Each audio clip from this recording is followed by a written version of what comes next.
Hi, I'm Leezá Steindorf. I'm an international leadership coach, a member of the Forbes Coaches Council, and for decades I've been helping leaders and learners around the globe find power they didn't even know they had. And if you've been following this non-judgment series, we've been slowly dismantling some really familiar internal machinery, if you will. Our judgments that we have of others, judgments we hold of ourselves, and also the quiet ways that judgment runs our lives without us even noticing. And today's the capstone, if you will. We'll be doing more on judgment, but this is kind of the pinnacle, if you will, of our judgment series because we're going to look at something that's actually quite uncomfortable, but it's honest, and that is that judgment works, meaning it has impact, right? At least at first, it appears to be useful to us. But the question is whether judgment is really useful in the long run, or if its costs outweighs what actually it gives us. So we're going to start with looking at the fact that judgment is a great motivator, but it's a costly one. And there's power in judgment, but gosh, there's genius in non-judgment. And I want to talk to you about how we can utilize that genius of non-judgment for ourselves. Okay? So we're going to go through the core framework: clarity, ownership, resolution, excellence, C.O.R.E. I'm going to start with clarity because I would like us to get super clear about something, and that is that we've learned to use judgment as a motivator, as a big motivator, right? So, for example, if I tell myself I'm not good enough, then I'll probably try harder. Or if I tell myself that I'm lazy, right? I might get to the gym. Or I say that something's bad or dangerous or wrong out there in the world, then I'm going to work pretty hard to avoid that, whatever I've said is those things. So this isn't imaginary. Like judgment is a concrete thing that we use, and it's how a lot of human behavior modification works. We make something wrong and then we move away from it.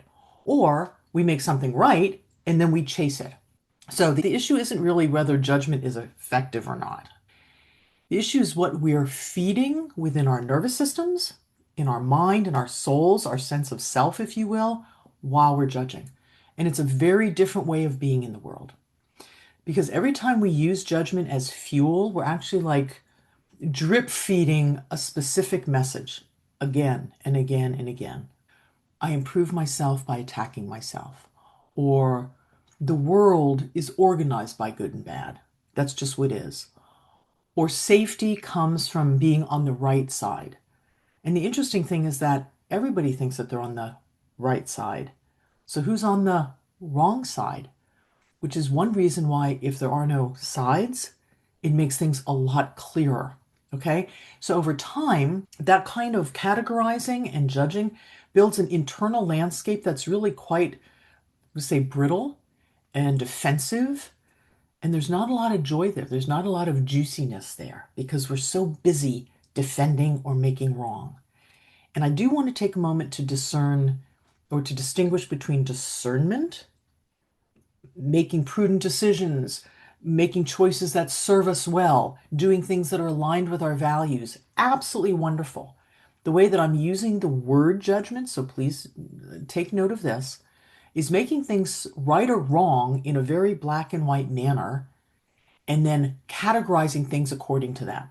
And it makes the world really, really challenging to navigate in an ease-filled way. So this is where we need to separate that behavior change, just flipping a behavior, training it differently, from self studentships, relationship with self, how we are with ourselves. And you might change your behavior through judging yourself. Okay. But you haven't really built a basis of trust with yourself. You haven't created a framework for yourself that feels good to move within. And that's what we're going to talk about today.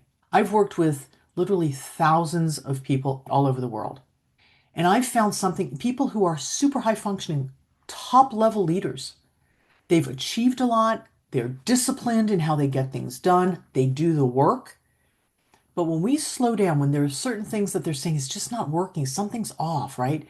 When we slow it down and really look, well, we find out actually that they're not being driven by inspiration. They're being driven by fear. And the way that I define fear is something I'm moving away from. Fear of being lazy, fear of being seen as not enough, fear of falling behind, right? Those are the things, the earmarks of leadership, competition, being the best, can-do attitude all the time. And not that those things are bad, but what's the reason behind it? Okay, so they get results, I'm not questioning that, but how are you living and feeling as you're walking down that road? It creates really a backdrop, if you will, of tension, this low-grade hum of anger at yourself or distrust of the world. It's not a juicy place to live. And I've seen it myself. I'm mostly free of it, but I spent a good part of my younger years in deep judgment of myself, of other people, of the world in general. And when I moved, I was brought up in the United States, and my parents were very black and white thinkers. This is right, this is wrong, and we were always in the right somehow in our family. Moved to overseas and find out that, wow, they do things totally different in different countries. So who's right? Well, that turned everything on its head for me. That's when I really had to start looking at things. So I'm not free of judgments, but I've learned that being non-judgmental is so much more liberating and gives me the mobility to be the way I want in the world and allows me to live according to my values and stand up for things. Okay. So what I noticed when I was judging is that I wasn't moving toward what I cared about or something that I wanted. I was running away from what I had labeled as bad or turning my back on that's not okay. And that distinction that matters because if I'm running away from something, my focus is on what I'm running away from. And if I'm moving towards something to create a different world for myself, then my focus is on what I'm moving toward. And that makes all the difference. And that brings us to ownership. Okay, that was clarity. Let's talk about ownership. And ownership is really taking 100% responsibility for oneself, not for other people, not for their actions, but for our part. And I think what's important to know is that this judgment system is not a system that we chose. We inherited it. We learned it without even knowing that we learned it. And it's, if you look around, it is the dominant operating system. In any case in our politics, often in our families, definitely in our schools, and also in our cultures. So, how can we be different within that operating system? And you can take ownership of how you want to walk through that. So, it's not about shaming yourself for using judgment up to now or being judgmental sometimes, because then you're judging judgment, right? Which is kind of just perpetuating the whole thing.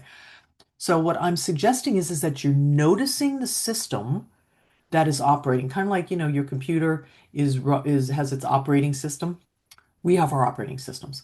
And I'm inviting you to recognize what your operating system is and asking a super mindful question. Is this how I want to move through life? Noticing how you're operating and ask, is that how I want to do it? And you have choice, you have agency. You can decide whether your motivation comes from fear and moving away from what you don't want or attacking yourself, or whether you can align it with moving toward what you want and clarity of values. And you have that choice. And that choice, honestly, it changes everything. If I could have done this, I promise you, anybody could do it because I was really far down that road. Okay, let's look at now resolution. And resolution, the way that I speak about it, is bringing things into alignment, looking at things that aren't quite working for us and rectifying that, doing the work so that we resonate with our values and the way we want to live in the world. So, what does actually non-judgment offer as an alternative to judgment, right? Because this is where people get nervous and they think, no, non-judgment means I'm being passive or weak or I'm just letting everything go and it slide. Not at all. It's actually an incredibly stable and strong place to be. So the genius of non-judgment is that it's values-based. It's not fear-based. And that's an incredibly strong place to stand. Starts with knowing yourself, what matters to you, and knowing what you stand for. And then when you stand there firmly, you don't need to make anybody wrong, actually. So non-judgment says, for example, I see the facts. I can understand the rationale behind someone's behavior, or even if you can't, that's okay. You can just see they have that behavior.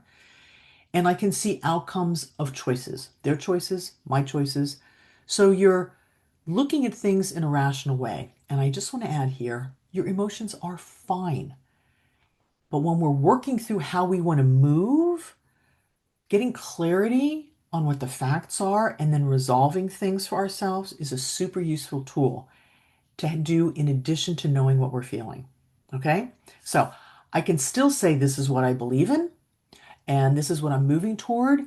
And I also get to say, and I will not participate in that, or I will not stand up for that, or I will not help that be achieved. And you can do all that without hatred and without dehumanizing other people. It's it's a practice, I promise you. And it's not a soft practice, it's strong. That's really internal strength. And it's actually a lot more effective because when you're standing in your values and you know what you want, man, you have your whole self behind you. That's what I said earlier. Like you find this power within yourself you didn't even know. That's how you can create really sustainable change. Such a big word all the time now, right? But sustainable change, change that will be there long term, both in yourself and in the world. Okay? All right. Now we're going to talk about excellence. And as you may have heard, the way that I define excellence is that highest and best within yourself, coming from that place, standing in that place, and moving out in the world from that place. So when you practice non-judgment, you become a different kind of person. You operate differently in the world. You're no longer organizing the world around being right, either you being right or other people being right or it being right. You're organized around being aligned with your values, with people that stand for what you believe in. And when you do that, actually, you don't need to build enemies out of people who are doing it differently. That's something, take some time to think about that because it's really filigree. So you can just know who you are and find people who align with your values and stand with you and live in that space and move from that space. So you stop giving judgment the power to motivate you, to shame you, or to instill fear so that you'll do something. And then something really remarkable happens because you get access to your own discernment and your own choices without any kind of self cruelty or unkindness to others. And you can see clearly without getting harsh or hard. And that's what I'm talking about when I talk about personal excellence. It's not being perfect, it's really about being present to yourself and to others. So I'm going to offer you a mini practice, yeah? And I think this will give you an opportunity to build the genius of non-judgment into your world in a real way. And I call it from away toward, from away toward, and I alluded to it earlier. So when you notice yourself judging, either yourself or you're judging someone else, just take a pause. Remember, I've talked about popping, right? Pause, observe, proceed, P-O-P, pop. So take a pause and you can ask yourself, what am I moving away from right now? Like, what do I not want? What am I afraid of? Or what am I disapproving of? What am I ashamed of? It could be anything. And I know in the past, like when I wanted to lose weight or I wanted to get healthy, I would shame myself about my appearance or my fitness level, right? All of this pressure and negativity. And then I learned to ask myself, that's the next step. What do I actually want? What do I want to move toward? What value is underneath this situation, this emotional experience right now? And for example, when it was about wanting to get healthy, it was health. Or maybe it would be integrity or contribution, or you want to connect. Whatever is your motivator, what is your reason for why? And then, and this is key, take one small action toward that value. And you don't have to make anybody wrong, not even yourself. I could get up in the morning and say, okay, this morning I want to go to the gym. I want to work out because I want to, because I want to feel good, both during and after, and long term, I want to be healthy. I don't need to make myself bad for that. I don't need to make anybody else better or worse than me. I can just come from that place in my value. That's it. And over time, that kind of choosing to move toward literally rewires how you motivate yourself and you move from attack to alignment. It's incredibly powerful. And again, I'm just going to say, if I could do it, Literally anybody can do it. Have faith in yourself. Okay? So, if this series, if this video clip or any of the other non-judgment clips that I've done so far has served you, go ahead and like or subscribe. And if you want to, share this with other people. I can tell you from personal experience to have other people in the world who live this way or who are striving to find alignment within themselves and be self-motivated, it's really, really helpful to have those kind of folks in your life. And if you want support in applying this in your world, in your relationships or leadership or just personal development, then there's a link below. Get in touch with me. And trust yourself. I want to just come back to that. Trust yourself. So judgment can move you, absolutely. But non-judgment lets you thrive, lets you really live. And yeah, it may not be the way everybody's doing it, but it's the way you get to do it. So leave comments, ask questions. If there's any way that I can speak to things that are of interest to you, let me know. The world really needs people who are steady and who stand in their values without losing your humanity. We need you.